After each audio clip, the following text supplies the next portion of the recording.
मेरी एक कविता, पिंडदान कर दिया मैंने सारे अपनों का। पिंडदान कर दिया, पिंडदान कर दिया मैंने सारे अपनों का। दुख में अगर मेरे आंसू पोंछने इनके हाथ नहीं आते तो ये अपने मेरे कीमती समय की बर्बादी है। भरोसा करना शुरू कर दिया अपने हाथों का, अब ये हाथ ही मेरे सच्चे साथी है। दुख में मुझे देख अगर इनका मन विचलित नहीं हो जाते तो ये अपने मेरे भ्रम की एक आंधी है। भरोसा करना शुरू कर दिया मैंने अपनी अंतरात्मा पर, अब समझी मेरी आत्मीय शक्ति ही मेरी सारी समस्याओं की चाबी है। दुख में मुझे देख अगर ये अपने जहरीली जबान चलाते हैं तो ये अपने अपने नहीं विश्वासघाती है। भरोसा करना शुरू कर दिया अपने परमेश्वर पर, मेरी उम्मीदों की दिया का वो इकलौता शाश्वत बाती है। मैंने सारे अपनों के शवों को पहले अपने आंसुओं से नहलाया है। कोई पहचान ना ले कि ये सारे मेरे अपने हैं। सजे सजीले मुखौटे बाजार से लाकर इनके चेहरों पर चिपकाया है। इनकी अर्थियों को अपने दम पर उठाया है। अपने हृदय की बंजर भूमि को इनके लिए शमशान बनाया है। एक एक कर बड़ी सफाई से सबका किरदार मैंने अपनी कहानी से मिटाया है। स्वाहा करो ऐसे अपनों को जिन्होंने बहुत तुम्हें रुलाया है। स्वाहा करो ऐसे अपनों को जिन्होंने तुम्हारी सहन शक्ति को बुरी तरह आजमाया है। स्वाहा करो ऐसे अपनों को जिन्होंने बस नाम को अपनापन दिखाया है। स्वाहा स्वाहा स्वाहा। पिंडदान कर दिया मैंने सारे अपनों का, इस प्रार्थना के साथ कि प्रभु इनकी आत्मा को भी शांति देना और मैं अपना हितैषी सगा संबंधी स्वयं बन सकूं, ऐसी गजब की मुझ में क्रांति देना। Very emotional poetry for me.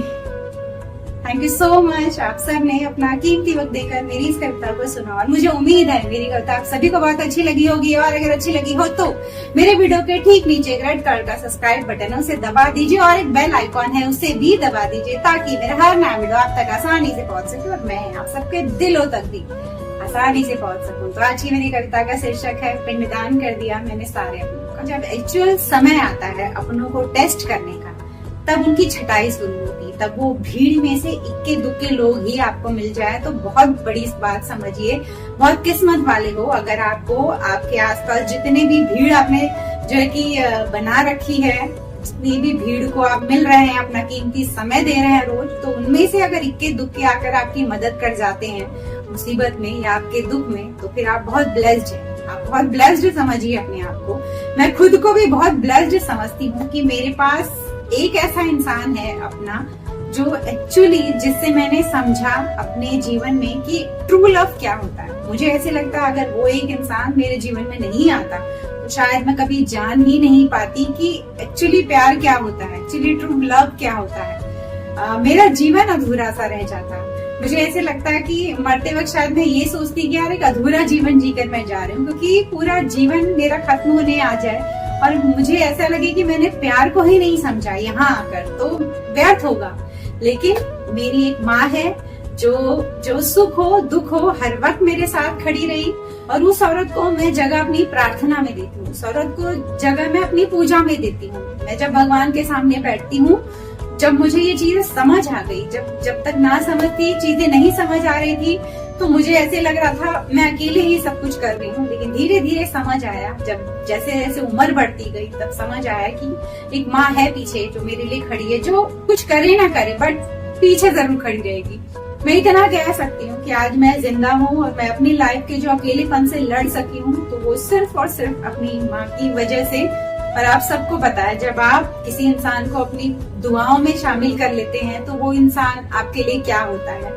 तो मैं एक्चुअली खुद को बहुत ब्लेस्ड समझती हूँ कि मुझ पे एक्चुअली भगवान की कृपा रही कि 100 झूठे 100 बेईमान 100 धोखेबाज मिले, लेकिन एक ऐसा इंसान भगवान ने दिया जिसकी वजह से जो है कि जिया जा सकता है। देखिए पैसे वाला जो एहसान लोग करते हैं ना कि तेरी स्कूल फीस भरी मैंने, कॉलेज फीस भरी मैंने, तुझे खाने को दिया, तुझे रहने को दिया, तुझे कपड़े दिए, इन सारे एहसानों को चुकाया जा सकता है। मेरा मानना ये है कि इन सारे एहसानों को चुकाया जा सकता है अगर इन सारे एहसानों के बीच में आपके इमोशंस नहीं जुड़े हैं तो वो सब कुछ वेस्ट हो जाता है।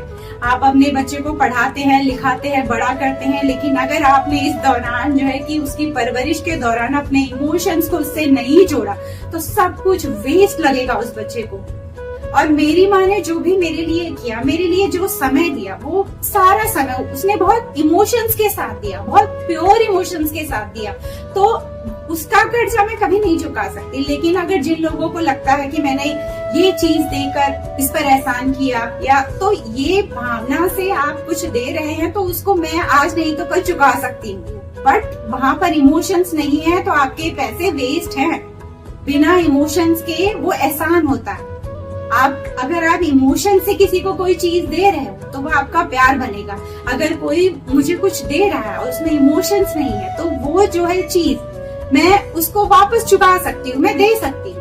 बट अगर मेरी माँ के प्यार की बात करूँ तो मैं उसके प्यार को कभी जो है कि चुका नहीं पाऊंगी। मैं कभी जो है कि उसके कर्ज से खुद को मुक्त नहीं कर पाऊंगी। मुझे ऐसे लगता है मैं सबके एहसान को चुका सकती हूँ। हम अक्सर जब बच्चों की परवरिश करते हैं तो हमें ये लगता है कि अरे मैंने इतना बड़ा कर दिया, इतना बड़ा किया। अगर आपने इमोशंस नहीं डाले अपने तो आपने जो है कि एहसान किया, दया किया, और उस भाव के बदले आपको प्रेम नहीं मिलेगा। जैसे जैसे हमारी उम्र बढ़ने लगती है वैसे वैसे हमें ये समझ आने लगता है कि इस लाइफ में जरूरी जो है कि पैसा नहीं होता। इस लाइफ में जरूरी है अपने इमोशंस को हर्ट ना होने देना, अपने इमोशंस को संभाल कर रखना, अपने इमोशंस को सही पर्सन पे जो है खर्च करना। कई बार देखिए क्या होता है, कोई इंसान जो आपको पैसे देना चाहता है लेकिन आपको हर्ट करके देना चाहता है, आप वो पैसे लोगे? नहीं लोगे। क्यों नहीं लोगे? क्योंकि आपका इमोशंस बड़ा है। उस पैसे को आपने तब ये बताया कि ये पैसा नहीं जरूरी, इमोशंस मेरे लिए बड़ी हो। तो आप चीज को समझिए, हमारे इमोशंस ही बड़े हैं।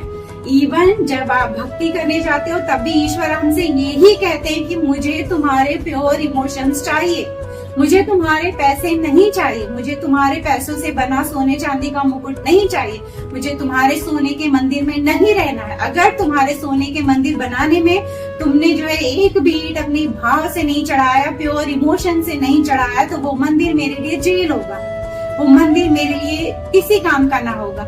लेकिन अगर आपने भावना से, सच्ची भावना से ईश्वर को एक फूल, एक तुलसी का पत्ता भी चढ़ाया तो वो जो है आपको मोक्ष प्राप्ति तक पहुंचा सकता है। तो यही मैं आप सबसे कहती हूँ, इमोशंस बहुत मैटर करते हैं हमारे। आप किसी को कुछ देते हैं तो एहसान भाव से मत दीजिए, दया भाव से मत दीजिए। वो एक दिन आपके मुंह पर वो सब कुछ लौटाने की सोचेगा। लेकिन अगर आप किसी को कुछ देते हैं तो उसको जो है इमोशंस के साथ दीजिए, प्यार से दीजिए, वो फिर आपके पास लौट कर आएगा आपका पुण्य बनकर। जब आप उसको प्यार के साथ दोगे तब वो चीज जो है कि आपके लिए जो है पूजा बन जाएगी, वो एक अच्छा कर्मा बन जाएगा। लेकिन किसी पर दया करने की ठाने और आपको अपने आप को बड़ा समझे, किसी पर एहसान जताने की कोशिश करें आप, तो किसी को वो नहीं चाहिए। मैं अपनी बातों को यहीं पर विराम देती हूँ और आप सभी मुझे कमेंट करके बताइए कि आप सब इतने लकी हैं या नहीं, इतने खुशकिस्मत हैं या नहीं, कि आप सबके जीवन में एक ऐसा इंसान जरूर है या नहीं, ये मुझे कमेंट करके बताइए।